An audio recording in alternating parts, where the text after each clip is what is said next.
from my perspective, what is happening year on year, and I've been attending these summits for a while now,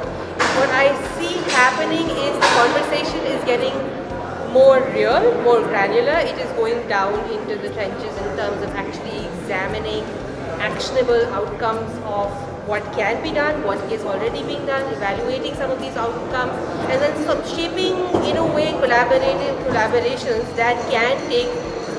these actions that come out of the summit today forward in the next year. So from me, my perspective, seeing some of these actions materialize, seeing some of these conversations materialize, and then seeing them grow over the years is really where I think the mission of accelerating sustainability is coming through.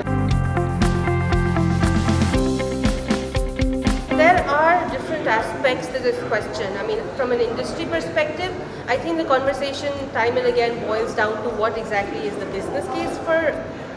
such an action to materialize, and I think that's where we're getting stuck, because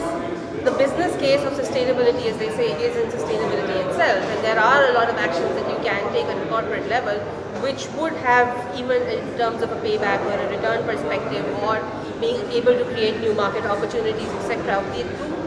eventually result in substantial gains for the corporates. However, when we get stuck in the debate of where the returns come from prior to taking action, I think that's where we're getting stuck. Having said that, I think the industry, and I definitely have personally seen a momentum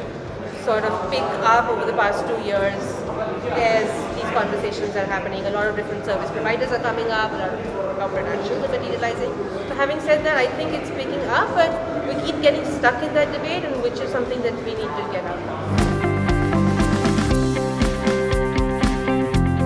See, so that's a conversation that has very interestingly progressed over the past 24 months as we've been involved in it. It started off with us examining what Indian corporates are doing currently with respect to environmental and social disclosure. And as that conversation was about picking up in India, the Indian government came up with the National Voluntary Guidelines for Social, Environment and Economic Responsibilities of Businesses, which really brought the conversation of measuring and reporting on environmental, social and governance issues to the forefront of the dialogue in India. And so from that perspective, since then some actions have materialized, such as the SEBI mandating the guidelines for the top 100 companies. And since this dialogue has become more entrenched in the Indian corporate, it's become more relevant to the corporates. And I think what we're really accomplishing through this working group and what was some of the conversations today is to build a platform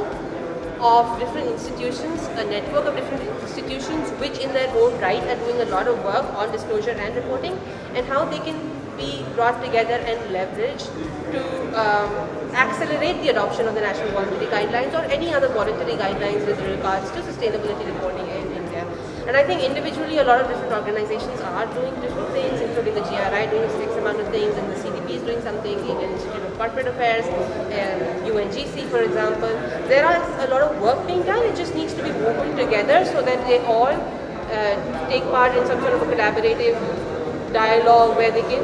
individually and together accelerate the adoption of disclosure and reporting. And I think that's essentially what we were looking to accomplish today in this session. We've come up with a very interesting report which looks at the current landscape of environmental and social disclosure from the perspective of both institutions and investors. And I think this next year we're going to take it forward and engage more with corporates and also the SME supply chain members, and seeing how at individual levels, large corporate level as well as SME level, we can begin to enhance this dialogue.